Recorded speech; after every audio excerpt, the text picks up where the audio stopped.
Hello everyone, Chris Assis here, and today we're going to be building up from our previous video where we were exploring the hip joint and the hip axis, and we tried to find different ways to move and still be congruent in our hip. Um, we tried also to become aware of that structure in our movement, and we tried to see how that can inform our walks when we're doing tango. And we took it to from parallel system to cross system walks.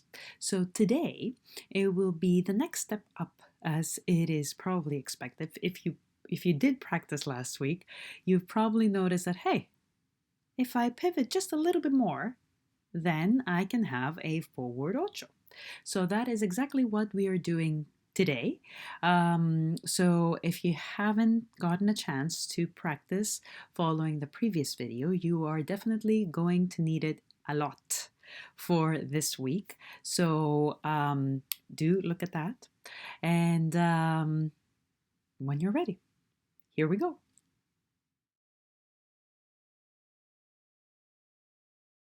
So we're going to start with the exercises we did 2 weeks ago, um, trying to understand the movements, the main movements of our spine. And this is the osculation, as we call it in Axis syllabus. And that means a side reach with a little bit of a twist. So you can see that my front shoulder, the more I reach to the side, the more it wants to come forward. So it's not a square, flat side reach, but it has a little bit of a twist in it, and we call it again osculation. Now we have the wave. So in some dances, we call this a body roll. Try to feel here every little part, every little portion of the spine participating into this movement. And don't forget about the head, because oftentimes that we get focused and we forget about moving our neck and our head along with everything else. And then we have our twists. And it's a little bit difficult to do if you are in heels like I am, but considering that we are dancing in heels and twists are needed, interestingly enough, in this dance, give it a go. If heels are too much, you can let them go. So let's see how these movements are show up in our walk. We have the osculation, so that side reach with the twist that we've been talking about. And there are a couple of extra things that I want you to notice here as you go through it walking.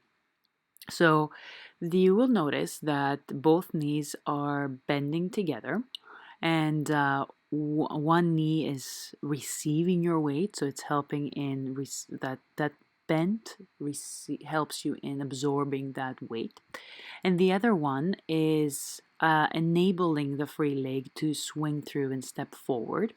So both knees are there to help you out with that movement. They bend, and we can see here that shape, that C shape that we want to create through this movement. So as you walk the C, you will also notice that the toes of the stepping foot are turning out and the heels are coming in a little bit towards the center, and the knees are going out towards the side, and that's simply because of gravity, with the heaviest part dropping out towards the side. So really try to relax the legs and move from the psoas, which is a mighty muscle connecting the hip joint to the all the way up almost around the diaphragm area. And in this view, you can see these the details that we have been exploring for the upper body, and that would be that the side reach is accompanied by a twist. Here is a little bit more visible, where one shoulder is coming a little bit more forward than the other. And of course, that is also visible in the hips, but uh, we're not focusing on that just yet. Not just yet. So when you're ready, we're going to change over to the wave or the body roll that other dances call it.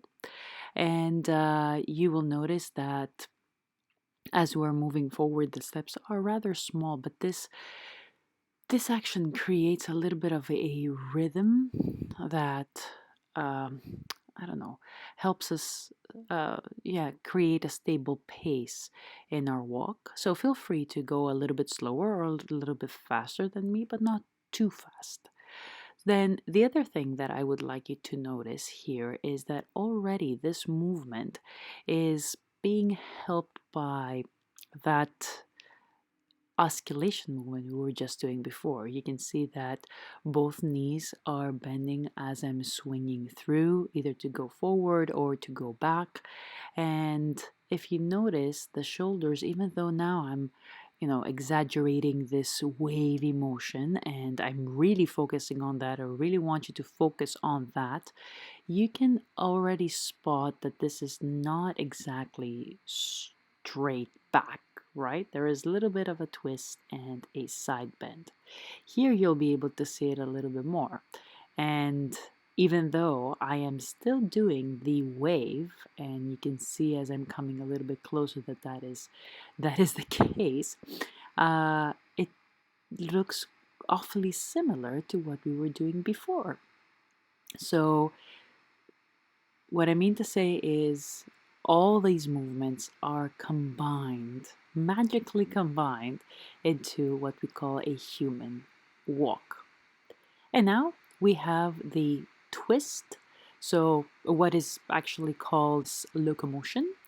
And you can see how the hips are the driver of this motion, are the powerhouse, and the shoulders are accompanying this action. That does not mean that you can relax the upper body and just let it go with the flow. Let's see it from this perspective. So the upper body is still active, right?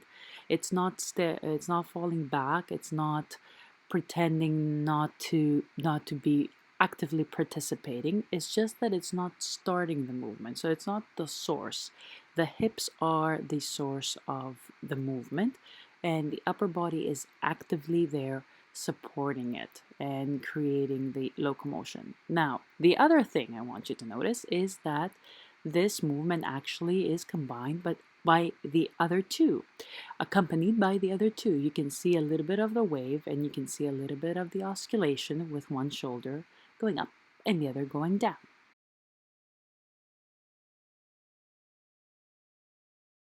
And we're going to put all of this together to form our walk. So you can see here an exaggeration of the swing that we have in our walks.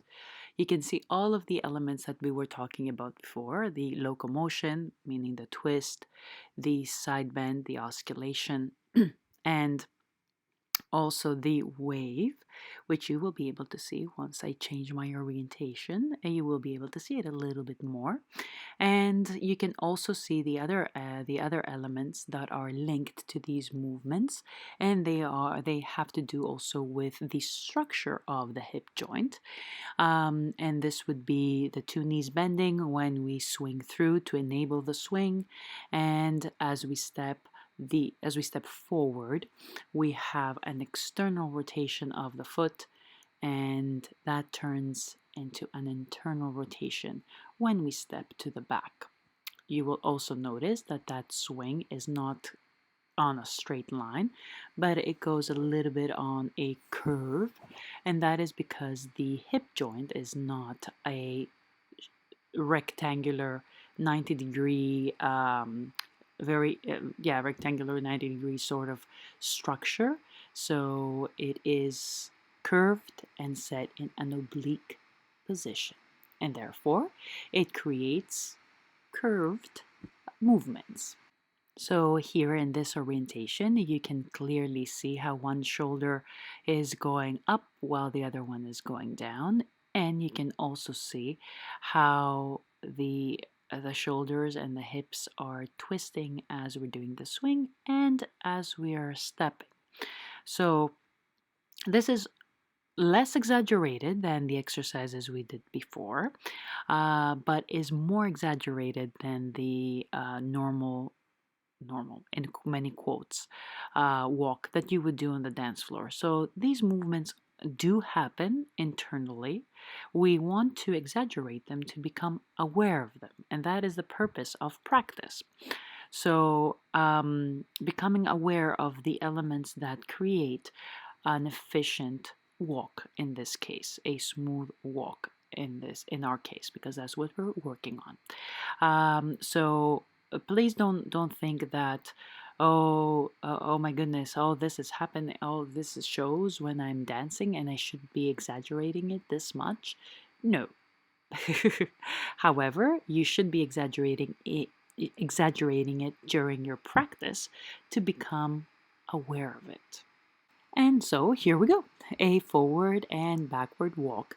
It is always good when you're practicing these things to add a few repetitions of the thing that you've been analyzing through this practice, just to connect the dots, to establish that connection between what have I been working on, how all this work has been affecting this thing, and what am I missing, and what the end goal is.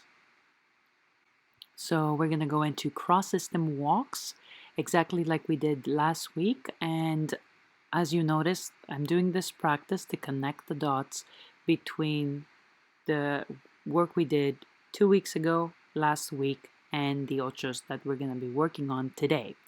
So already notice that the crosswalk is changing sides. If you had a partner, you would be going from their right side to their left side. And we're doing that by every time reestablishing our direction. Try to add these back walks in parallel system just so you can feel this change from one side to the other side, just to connect the dots, especially if you don't have a partner. That change, we helped ourselves create it by using a full leg circle to help us manage that slight change of direction. And as you can notice that you'll notice that this full leg circle is following that C-shape swing that our free leg is doing, is starting from this and just making it a full circle, respecting the hip axis. And now again, I'm resettling into parallel back walks. So try, leader or follower, it doesn't matter. Try to practice both.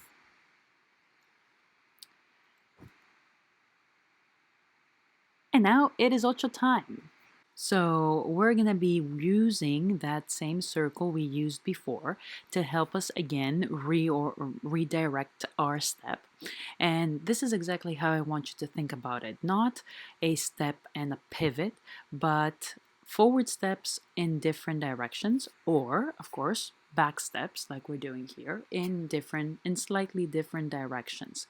So try not to stop where you're collecting the feet, or where the at the base where the swing should be happening. Try to keep a consistent flow, similar to what you had when you were doing forward or back steps. So in order to achieve that, at the very end of this circle, you pivot. And remember, this circle is connected with the swing that we were working on before for our steps. All these nice elements that we have been working on are visible here, so you can see the locomotion with the twist in the upper body being exaggerated to help us with the pivots. You can also see the oscillation, see right here, one shoulder being a little bit higher than the other, and there is also a little bit of a wave let's see if it's visible enough here. As we step forward, that would be the extension of the spine, and as the leg swings through, that would be flexion. So we can actually help ourselves to pivot and redirect our step. So aim for finding these movements, and aim for flow, and think about the ochos as nothing special but steps in different directions.